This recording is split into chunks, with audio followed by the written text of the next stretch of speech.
Shalom Bapak Ibu Saudara yang dikasihi Tuhan. Seri pengajaran hari ini berjudul Hidup Tidak Gratis, Ada Argonya.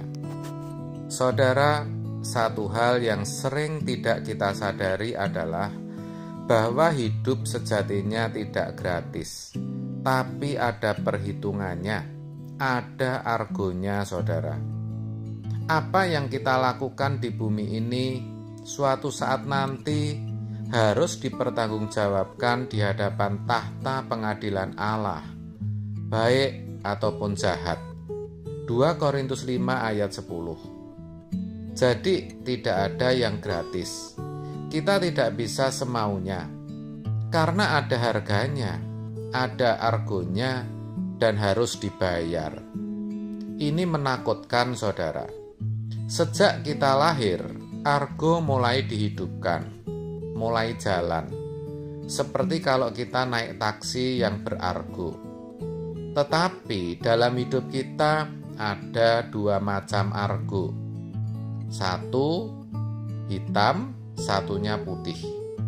Argo hitam akan mencatat perbuatan jahat kita, yaitu segala perbuatan yang tidak sesuai dengan kehendak Allah, yang tidak sesuai dengan pikiran dan perasaannya. Sedangkan argo putih menghitung setiap perbuatan kita yang menyukakan hati Tuhan, yang berkenan kepadanya. Setiap kita berbuat jahat, argo hitam bertambah. Sebaliknya, ketika kita berbuat kebajikan, argo putihlah yang naik. Saya percaya, saudara, dalam hidup kita pernah argo hitam yang terus naik dan bertambah nilainya. Sebaliknya, argo putih berjalan lambat. Dan memang seperti itulah kecenderungan hidup setiap orang. Saudara, argo di sini sebenarnya menggambarkan karakter seseorang. Ketika argo hitam yang naik, itu menunjukkan karakter kita yang buruk, yang tidak baik. Jadi, watak atau karakter kitalah yang menentukan jumlah argonya. Ketika karakter kita buruk, jumlah argo hitam bertambah. Sebaliknya, ketika karakter kita baik, yang bertambah jumlahnya adalah argo putih.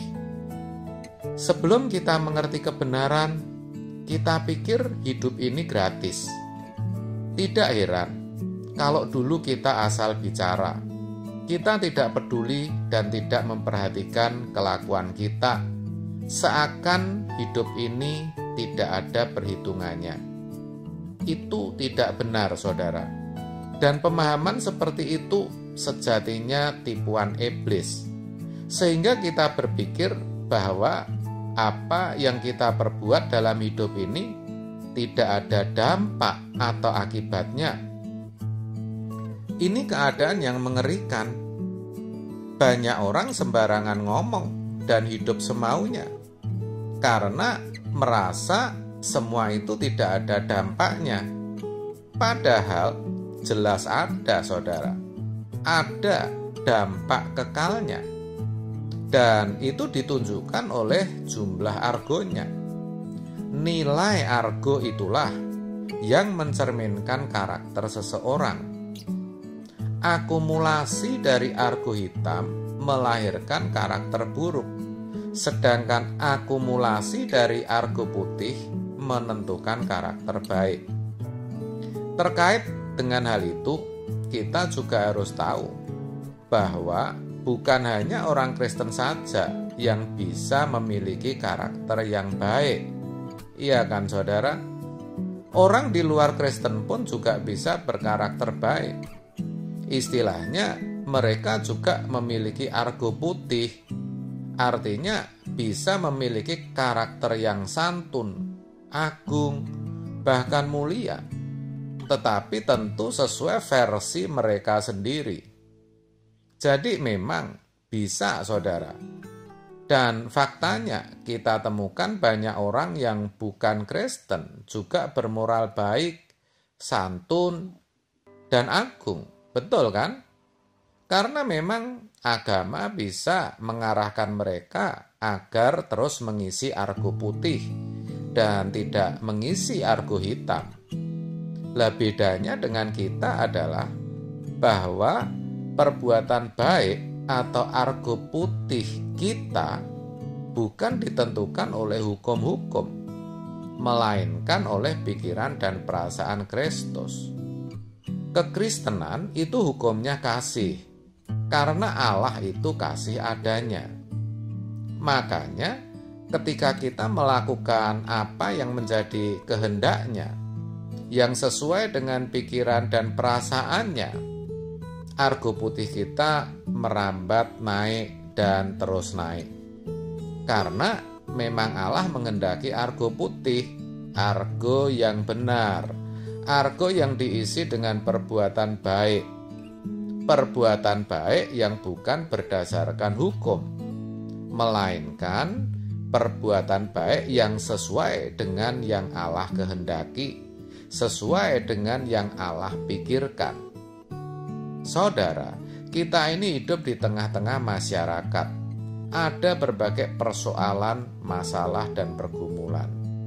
Maka, kalau kita mau argo putih kita yang naik, kita harus memiliki respon yang benar atau sikap hidup yang benar dalam menghadapi segala keadaan dan situasi. Kita harus memiliki sikap hati yang benar sesuai dengan pikiran dan perasaan Tuhan. Kalau itu yang kita lakukan, argo putih kita akan naik, sementara itu argo hitam kita mulai turun. Dengan kata lain, ketika kita kenakan sifat atau karakter Kristus, maka karakter dosa kita atau argo hitam kita mulai turun. Bahkan diharapkan pada akhirnya akan ke angka 0, dan akhirnya kita bisa berkata, hidupku bukan aku lagi, tetapi Kristus yang hidup di dalamku. Galatia 2 ayat 20. Tetapi kalau kita teliti, sebenarnya tabungan dari argo hitam kita sudah terlanjur banyak. Sudah banyak yang membentuk karakter kita. Kita mudah tersinggung, emosional, gampang kecewa, nafsu jahat, dan sebagainya. Semua itu bisa ada karena memang kita pelihara. Tetapi beruntung saudara, setelah kita mengerti kebenaran, kita sadar, kita berubah, kita terus berbuat kebaikan, sampai kita benar-benar memiliki ketepatan dengan pikiran dan perasaannya. Dan itu berarti nilai argo putih kita bertambah. Kodrat ilahi atau karakter ilahi terbentuk. Konsekuensinya karakter dosa akan turun seiring dengan argo hitamnya turun. Nah, agar menjadi anak-anak Allah yang berkenan, saldo dosa atau angka dalam argo hitam itulah yang harus kita nolkan. Kita harus ingat, hidup ini tidak gratis. Saudara, ada argonya. Semua perbuatan kita harus kita pertanggungjawabkan kelak. Maka hati-hati. Hati-hati dalam berbicara, dalam bersikap, dalam bermedsos, dan dalam apapun juga dalam hidup ini. Sudah saatnya kita turunkan argo hitam dan kita naikkan argo putih, supaya hidup kita selalu sepikiran dan seperasaan dengan Tuhan, dan kita benar-benar mengalami perubahan kodrat atau watak dari berkodrat dosa menjadi berkodrat ilahi. Itulah yang akan menyukakan hati Bapa, saudara. Kiranya kebenaran hari ini boleh menjadi peringatan bagi kita. Amin. Tuhan Yesus memberkati.